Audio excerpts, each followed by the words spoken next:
बैठक हमारे लोकप्रिय मुख्यमंत्री डॉक्टर मोहन यादव जी की अध्यक्षता में हुई है।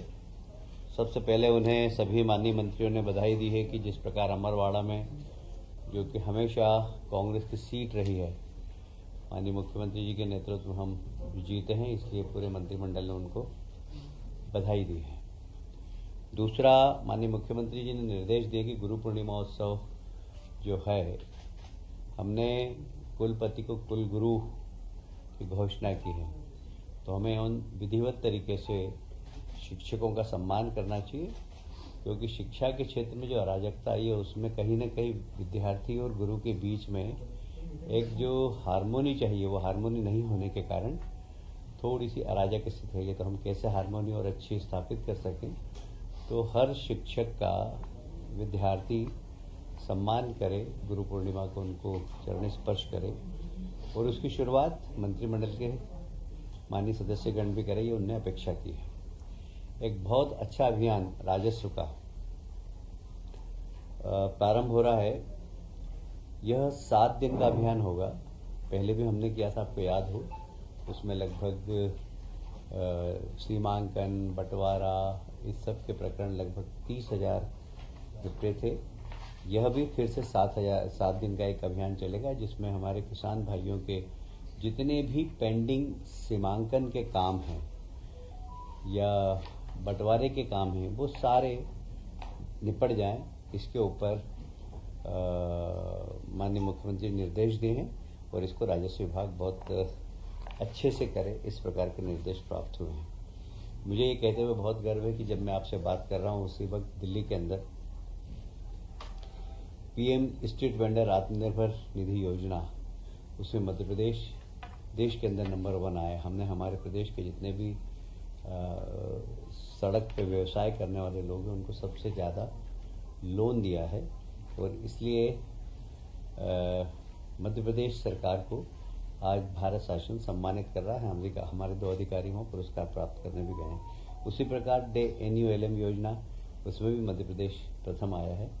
उसमें भी अभी पुरस्कार वितरण का कार्यक्रम चल रहा है। हमारे केंद्रीय मंत्री मनोहर लाल जी खट्टर हमारे अधिकारियों को पुरस्कृत करने का काम कर रहे हैं। एक आप सभी जानते हैं कि हमारे यहाँ बैंकों के कियोस्क लगे हैं, जहाँ से हम लोग पैसा निकालते हैं, उसका तो बैंकों की गाड़ियों में नगद पैसों का ट्रांजिशन बहुत हो रहा है। उसमें भारत शासन ने कुछ नियम बनाए हैं, उस नियम एक्ट बनाया, उस एक्ट के कुछ नियम में प्रावधान राज्य सरकारों को करना था, हमने उसके नियम बनाए। तो निजी सुरक्षा एजेंसी जितनी भी हैं वो इसमें काम करती है, उसके भी कुछ नियम होंगे, जैसे उनकी गाड़ियों में GSP हो, उनकी गाड़ी में कितने लोग बैठ सकते हैं, उसकी क्षमता कितनी हो, 5 करोड़ से ज़्यादा की राशि नहीं ले जा सकें। ये सब प्रावधान इसमें किए गए जिससे कि ऐसी कोई अप्रत्याशित घटना नहीं हो, जो कि लूटने जैसी जो घटनाएं हो जाती है इस प्रकार के वाहनों के साथ। उसके लिए सुरक्षा एजेंसियों को कुछ मापदंड दिए हैं और उन सब नियमों का उनका पालन करते हुए उन्हें नगद राशि का एक स्थान से दूसरे स्थान पर ले जाने का अधिकार होगा। इसका रोकड़ परिवहन कार्यकलापों के लिए निजी सुरक्षा नियम 2024 आज उसकी अधिसूचना जारी की गई है।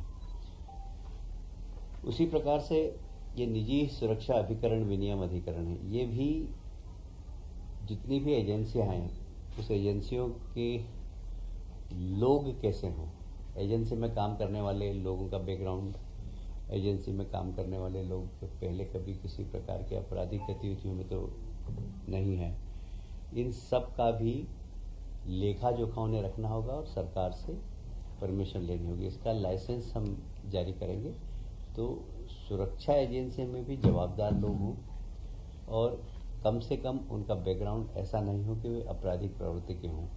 इन सब बातों के लिए सरकार ने एक निजी सुरक्षा अभिकरण विनियम बनाया है 2024। ये सिर्फ उसको लाइसेंस जब भी मिलेगा जब वो मध्य प्रदेश सरकार और भारत सरकार के सारे नियमों का पालन करेगा। आप सभी जानते हैं बैकलॉग की लगभग 17,000 पद थे पिछले समय, हमने 7,000 पद भरे हैं।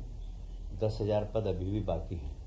एक वर्ष की अवधि इसकी बढ़ाई गई है। एक वर्ष में हम कोशिश करेंगे कि ज़्यादा से ज़्यादा योग्य उम्मीदवार इसमें मिल जाए और ये जितने भी बैकलॉग के पद हैं वो भर जाएं। साल भर के अंदर इसका हम प्रयास करेंगे।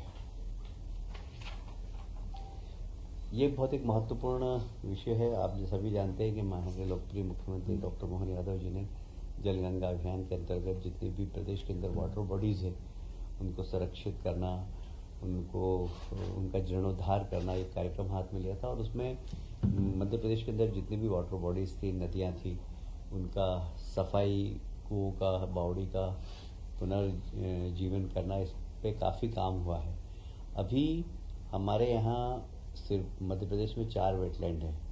रामसर साइड है, इंदौर की एक सिरपुर जो रामसर साइड है, वहाँ ठीक तरीके से, क्योंकि ये सिरपुर की जो वेटलैंड साइड है, यहाँ पर विदेशी पक्षी काफ़ी आते हैं और बड़े अच्छे फोटोग्राफर्स भी दुनिया भर के आते हैं, उनके फ़ोटो लेके ले जाते हैं। उसको संरक्षित करना, फिर उसके आसपास इंक्रोचमेंट हो उसको हटाना, उसका कैचमेंट एरिया जितना भी है उसको क्लियर करना, उसमें किसी प्रकार के नाले वगैरह गंदा पानी नहीं आए इसकी चिंता करना। वैसे वहाँ पर जो तालाब का सोर्स है वो बरसात का पानी है और सुख निवास जो नदी है उसका एक्सेस पानी उसमें आता है, जिसके कारण सिरपुर तालाब में पानी 12 महीने रहता है।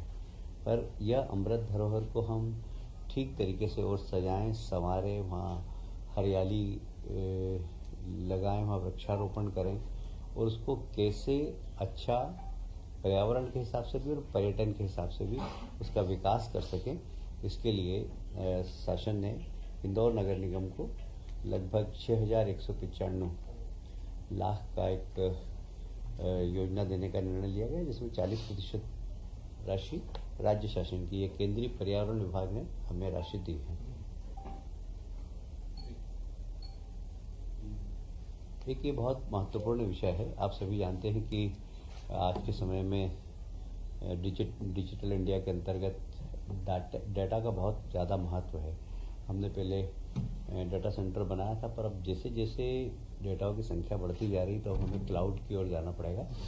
तो अब क्लाउड के लिए निश्चित रूप से सरकार के बस की बात नहीं होती कि क्लाउड को बना सके, और तो हम कुछ इम्प्लीमेंट करेंगे आईटी कंपनियों को, जिससे कि वो अच्छा क्लाउड बनाए। क्योंकि अब डेटा, जैसे अब मैं लाडली बहना योजना, उसका इतना बड़ा डाटा है कि उसको संभालना, उसको बचा के रखना, ये सब ऐसे हर चीज़ के, राशन कार्ड के, किसान सम्मान निधि के, ये सब डेटा को इसमें हम थर्ड पार्टी क्लाउड इम्पैनल्ड करेंगे। अब इसमें 2 प्रकार के डाटा होते हैं, एक तो सामान्य डाटा होता है, एक संवेदनशील डाटा होता है। वो संवेदनशील डाटा को किस प्रकार रखना, संरक्षण रखना, ये बहुत ज़्यादा ज़रूरी होता है, क्योंकि डाटा चोरी भी बहुत होते हैं। तो डाटा एक बहुत बड़ा बिजनेस है, तो वो संरक्षित रहे इसके लिए हम लोग एक कमेटी बनाएंगे जिसमें उच्च स्तर के अधिकारी होंगे कि हमारे डाटा के साथ कुछ छेड़छाड़ नहीं कर सके, और यह क्लाउड बनाने वाली एजेंसी को इम्पैनल करेंगे।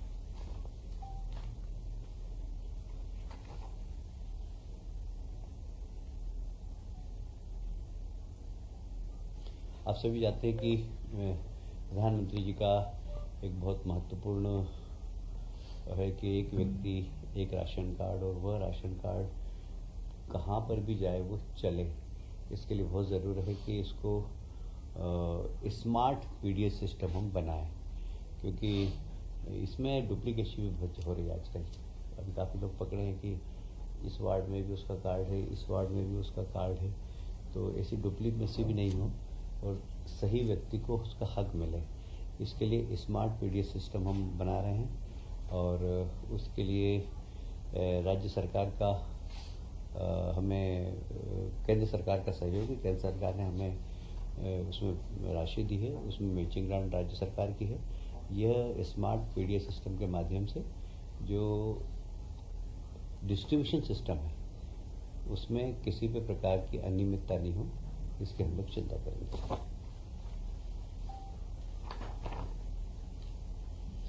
ये एक बड़ा महत्वपूर्ण मुद्दा है। हालांकि इसमें अनुसमर्थन का था कि राज्य शासन के जितने भी कर्मचारी हैं उनका महंगाई भत्ता 1 जुलाई 2023 से बढ़ाया था। इसमें मुख्य बात ये थी कि इस बार हमेशा जो रिटायर्ड कर्मचारी हैं उनका भी बढ़ाया गया है और इसका अनुसमर्थन का विषय। बाकी इससे कर्मचारियों में काफ़ी संतोष है।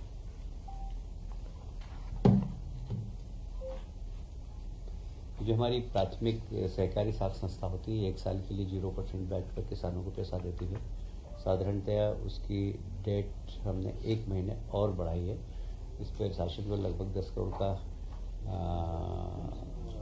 खर्चा आएगा, किंतु किसानों को इससे राहत मिलेगी। किसानों की मांग थी कि कम से कम इस राशि को, क्योंकि वो ओवरड्यू हो जाता था और अगली बार उसकी लोन लेने की जो दक्षता थी वो समाप्त हो जाती थी। इसलिए 1 महीने राज्य शासन ने उनको बढ़ाया है। ठीक है भाई, थैंक यू।